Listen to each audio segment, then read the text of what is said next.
చేతుల్లో ఉంది. న్యాయ వ్యవస్థ కూలిపోయే పరిస్థితులు వచ్చాయి.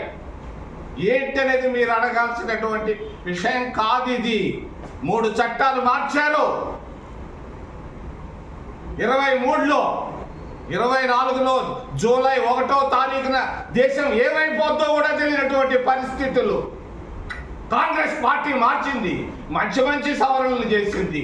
భారత రాజ్యాంగాన్ని మార్చి ఓబీసీలకు రిజర్వేషన్లు తీసుకొని వచ్చాం. ఇటువంటి ఎన్నో చేశాం, మంచి పనులు చేశాం. ఇటువంటి తెలివి తక్కువ పని ఎప్పుడు కాంగ్రెస్ పార్టీ చేయలేదు. భారతీయ జనతా పార్టీ తెలివి తక్కువ చర్య అని నేను తెలియజేస్తున్నాను.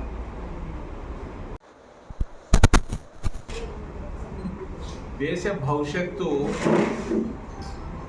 10 రోజుల తర్వాత ఏమవుతుందో ప్రశ్నార్థకంగా ఉంది.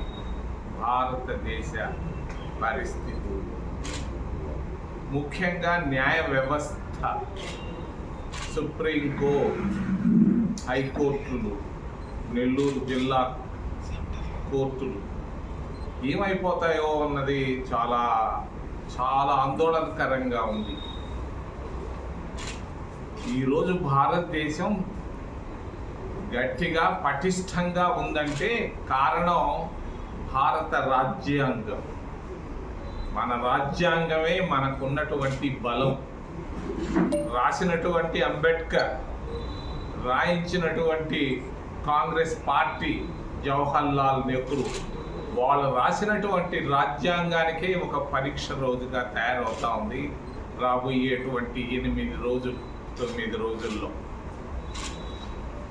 మరి నేర చట్టాలు, శిక్షా స్మృతి, సుప్రీంకోర్టు జడ్జీలు కూడా చాలా ఆందోళనలో ఉన్నారు.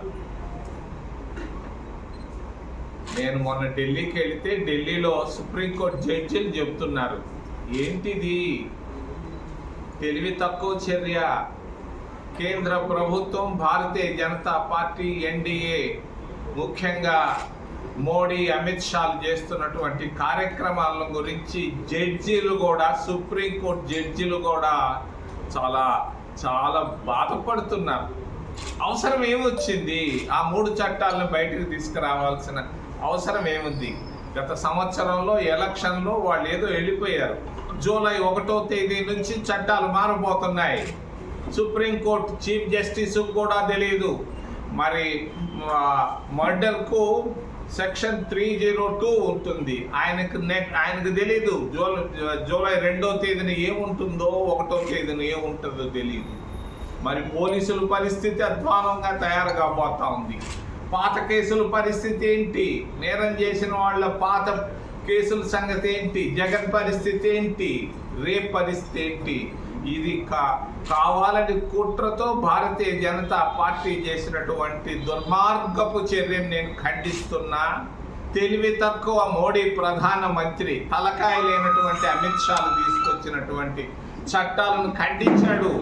మరి తమిళనాడులో ఉన్నటువంటి ముఖ్యమంత్రి స్టాలిన్ గారు, నిన్నైతే మమతా బెనర్జీ కలకటా నుంచి ఖండించింది. కానీ మన రాష్ట్ర ముఖ్యమంత్రి చంద్రబాబు నాయుడు మరి ఆయన వైఖరి ఏందో బయట పెట్టమని నేను డిమాండ్ చేస్తున్నా. నెల్లూరు సిటీలో నుంచి మీ తరఫున, మీ ద్వారా మరి ఏంటి? ఆయన పోయి అమరావతిలో పోయి ముద్దు పెడతాడు, భూమికి ముద్దు పెడతాడు, మరి పడిపోయినటువంటి ప్రజావేదికల గురించి మాట్లాడుతున్నాడే కానీ న్యాయ వ్యవస్థ కుప్ప కూలుతూ ఉంటే గమ్ముగా ఉన్నాడు. ఏమయ్యా మిత్రమా చంద్రబాబు నాయుడు గారు, నువ్వు నాకు బాగా తెలుసు 50 సంవత్సరాలుగా, ఎందుకు నువ్వు స్పందించలేకపోతున్నావయ్యా? స్పందించవయ్యా ఓ ముఖ్యమంత్రి గారు. దేశం పాడైపోద్ది. అంబేద్కర్ రాసినటువంటి రాజ్యాంగానికి కూడా పరీక్షా సమయం వచ్చింది.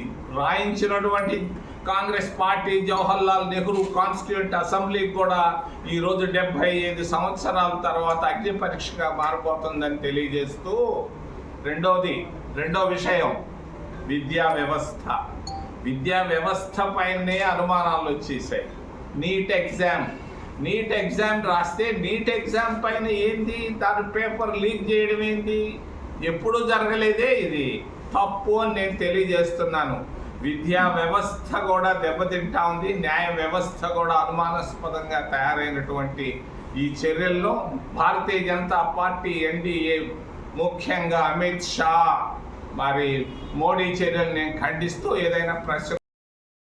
మరెన్నో వీడియోల కోసం మా ఛానల్ ని సబ్స్క్రైబ్ చేసుకుని పక్కనే ఉన్న బెల్ ఐకాన్ ని క్లిక్ చేసి యాక్టివేట్ చేసుకోండి.